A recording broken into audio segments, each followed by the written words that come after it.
ನೋಡ್ತಾ ಇದ್ದೀವಿ ಇಲ್ಲಿ ಇದೆಲ್ಲದರ ಡೆವಲಪ್ಮೆಂಟ್ಗಳ ಜೊತೆಗೆ ಮಂಡ್ಯ ಕೈ ಕಾರ್ಯಕರ್ತರ ಸಭೆಯಲ್ಲಿ ಅಸಮಾಧಾನ ಕೂಡ ಶುರುವಾಗಿರುವಂಥದ್ದು. ಏನೇ ಮಾಡಿದ್ರು, ಎಷ್ಟೇ ಹರಸಾಹಸ ಮಾಡಿದ್ರು ಕೂಡ ಈ JDS ಮತ್ತು ಈ ಕಾಂಗ್ರೆಸ್ ಕಾರ್ಯಕರ್ತರಿದಾರಲ್ಲ ಅವರ ನಡುವಿನ ಅಸಮಾಧಾನ ಕಡಿಮೆ ಆಗ್ತಿಲ್ಲ. ಮಂಡ್ಯ ಜಿಲ್ಲೆ ಮದ್ದೂರು ಪಟ್ಟಣದಲ್ಲಿ ಆಗಿರುವಂಥದ್ದು. JDS ವಿರುದ್ಧ ಕಾಂಗ್ರೆಸ್ ಮುಖಂಡರು ತೀವ್ರ ಅಸಮಾಧಾನವನ್ನು ವ್ಯಕ್ತಪಡಿಸಿದ್ದಾರೆ. ಇದು ಭಾಳ ಗಮನಿಸಬೇಕಾದಂಥ ಸಂಗತಿ. ಇದು ಸುಮಲತಾ ಪ್ರಬಲವಾಗಿರೋದ್ರಿಂದ ಬೆಂಬಲ ಕೇಳ್ತಾ ಇದ್ದಾರೆ ಅನ್ನುವಂಥ ಮಾತುಗಳು ಕೂಡ ಇಲ್ಲಿ ಕೇಳಿಬಂದಿರುವಂಥದ್ದು. JDS ವಿರುದ್ಧ ಇಲ್ಲಿ ಕಾಂಗ್ರೆಸ್ ಆಕ್ರೋಶವನ್ನು ವ್ಯಕ್ತಪಡಿಸಿದೆ. ನೀವೇನಾದರೂ ಸುಮಲತಾ ಸ್ವಲ್ಪ ದುರ್ಬಲರಾಗಿಬಿಟ್ಟಿದ್ರೆ ನೀವು ನಮ್ಮ ಬೆಂಬಲದ ಅಗತ್ಯನೇ ಇರಲಿಲ್ಲ, ನಮ್ಮನ್ನು ನೀವು ಯಾವುದಕ್ಕೂ ಕೂಡ ಪರಿಗಣಿಸ್ತಿರಲಿಲ್ಲ ಅಂತ ಜಿಲ್ಲಾ ಹಾಲು ಒಕ್ಕೂಟದ ಅಭಿವೃದ್ಧಿಗೆ JDS ಇಲ್ಲಿ ಅಡ್ಡಗಾಲ ಹಾಕಿದೆ. ಸೊ ಹಿಂಗಿರುವಾಗ ನಾವ್ಯಾಕೆ ಸಪೋರ್ಟ್ ಮಾಡಬೇಕು ಅನ್ನುವಂಥ ಪ್ರಶ್ನೆಯೂ ಕೂಡ ಅವರು ಎತ್ತಿರುವಂಥದ್ದು. ಹಾಲು ಒಕ್ಕೂಟ ನೇಮಕಾತಿ ವಿಚಾರದಲ್ಲೂ ಕೂಡ ನಮಗೆ ತೊಂದರೆ ಕೊಟ್ಟಿದ್ದಾರೆ JDSನವರು. ಹೀಗಾಗಿ ಜಾತಿ ನಿಂದನೆ ಕೇಸ್ ದಾಖಲಿಸಿ ಕೋರ್ಟ್ಗೆ ಅಲಿಸ್ತಾ ಇದ್ದಾರೆ. ಇದು ಬಹಳ ದೊಡ್ಡ ಪ್ರಮಾಣದಲ್ಲಿ ಕೇಳಿಬರುವಂಥ ಮಾತುಗಳಿವು. ಜಾತಿ ನಿಂದನೆಯ ಕೇಸುಗಳಿದೆಯಲ್ಲ ಅಲ್ಲಲ್ಲಿ ಇದೆ ಅನ್ನುವಂಥದ್ದು. ಇದು ಹಾಸನದಲ್ಲೂ ಕೇಳಿಬಂದಿತ್ತು, ಇದು ಮಂಡ್ಯದಲ್ಲೂ ಕೂಡ ಕೇಳಿಬರ್ತಿರುವಂಥ ಸಂಗತಿ, ತುಮಕೂರಿನಲ್ಲೂ ಕೂಡ ಕೇಳಿಬರ್ತಿರುವಂಥ ಸಂಗತಿ. ಸೊ ಹೀಗಾಗಿ ನಾವ್ಯಾಕೆ ನಿಮ್ಮನ್ನು ಸಪೋರ್ಟ್ ಮಾಡಬೇಕು? ಕಳೆದ ಚುನಾವಣೆಯಲ್ಲಿ ನೀವು ನಮ್ಮನ್ನು ಯಾವುದೇ ಕಾರಣಕ್ಕೂ ಪರಿಗಣಿಸಿಲ್ಲ. ಹಾಲು ಒಕ್ಕೂಟದ ಅಭಿವೃದ್ಧಿಗೆ JDS ಅಡ್ಡಗಾಲ ಹಾಕಿದೆ ಅನ್ನುವಂಥದ್ದು ಮೂರನೇ ಸಂಗತಿ. ಹಾಲು ಒಕ್ಕೂಟ ನೇಮಕಾತಿ ವಿಚಾರದಲ್ಲೂ ಕೂಡ ನೀವು ತೊಂದರೆ ಕೊಟ್ಟಿದ್ದೀರಿ.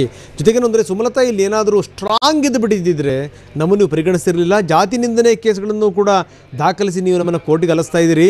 ನಮಗೆ ಮೈತ್ರಿ ಧರ್ಮ ಪಾಲಿಸಲಿಕ್ಕೆ ಈಗ ಹೇಳಬೇಡಿ, ನೀವು ಅವ್ರಿಗೆ ಹೇಳಿ ಅನ್ನುವಂಥ ಮಾತನ್ನು ನಾವು ಸರಿಯಾಗಿ ಕೆಲಸ ಮಾಡ್ತಿದ್ದೀವಿ, ಆದರೆ ನೀವು ಅವ್ರಿಗೆ ತಿಳುವಳಿಕೆ ಹೇಳಬೇಕು ಅನ್ನುವಂಥದ್ದು. ಸೊ ಇದು JDS ವಿರುದ್ಧ ಕಾಂಗ್ರೆಸ್ ನಾಯಕರು ಆಕ್ರೋಶ ವ್ಯಕ್ತಪಡಿಸಿರುವಂಥ ರೀತಿ.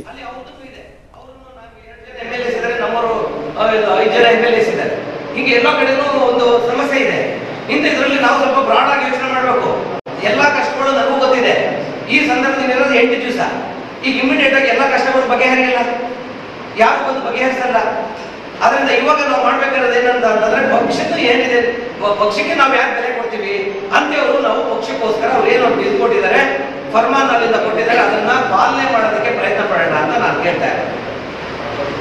ಈಗ ನೀವೆಲ್ಲ ಕೇಳ್ಕೊಂಡು ಹೋಗಿ ನೀವು ಮತ್ತೆ ಅದನ್ನೇ ಮಾತಾಡ್ತಾ ಇದ್ದೀವಿ ಅಂತ ಅಂದ್ರೆ ನಾನು ಏನ್ ಮಾಡಕ್ಕಾಗುತ್ತೆ? ನನ್ನ ಕೈಲಿ ಆಗೋದು ನಾನು ಮಾತ್ರ ಹೇಳ್ತೀನಿ. ನಾನು ಮಾಡೋ ಡಿಸಿಷನ್ ಬೇಕಾ? ನಾನೆಲ್ಲ ಡಿಸಿಷನ್ ನಾನೆಲ್ಲರೂ ಬಗೆಹರಿಸ್ತೀನಿ. ನಾನು ಇಲ್ಲಿ ಬಂದಿಲ್ಲ. ನಾನು ಇಲ್ಲಿ ಬಂದಿರೋದ್ರ ಉದ್ದೇಶ 3 ಉದ್ದೇಶ.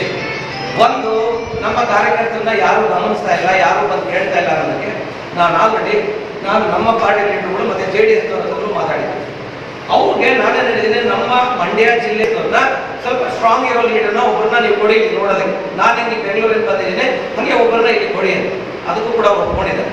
ಅದ್ರ ಜೊತೆಗೆ ನಮ್ಮ ಕಾರ್ಯಕರ್ತರಿಗೆ ಇಲ್ಲಿ ತನಕ ಯಾರೂ ಬಂದು ಕೇಳಲಿಲ್ಲ. ನಮ್ಮ ಅಬ್ಸರ್ವರ್ಸ್ ಎಲ್ಲ ಬಂದು ಏನ್ ಮಾಡಬೇಕು ನೀವು ಹೇಳಿ ನಮಗೆ, ಸರ್ ಹಿಂಗೆ ಮಾಡೋಣ, ಈ ತರ ಮಾಡೋಣ, ಸದ್ಯಕ್ಕೆ 8 ದಿವಸ ಇರೋದು, ಈ ತರ ಯಾವ ದಿನ ಮಾಡ್ಬೋದು, ನಾನು ಅದನ್ನ ಕನ್ವೆ ಮಾಡ್ತೀನಿ. ನಾವು ಅದೇ ನಿಮ್ಮ ಏನಿದೆ ದುಮಾನಗಳು ಅದನ್ನ ನಾನು ಕನ್ವೆ ಮಾಡೋದು ನಮಗೆ ಟೈಮ್ ಇಲ್ಲ, ಅದನ್ನ ಸೆಟೆಟ್ ಮಾಡೋದಕ್ಕೆ. ನಮ್ಮ ಕ್ಯಾಂಡಿಡೇಟ್ ಗೆಲ್ಬೇಕಲ್ಲ. ಈಗ ಬೆಂಗಳೂರು ನಾರ್ದಲ್ಲಿ ಕೃಷ್ಣ ಬೈರೇಗೌಡ ನಿಲ್ಸಿದೀವಿ, ಅಲ್ಲಿ ಅವ್ರದ್ದು ಇದೆ. ಅವ್ರನ್ನು ನಾವು 2 ಜನ MLAs ಇದ್ದಾರೆ, ನಮ್ಮವರು 5 ಜನ MLAs ಇದ್ದಾರೆ.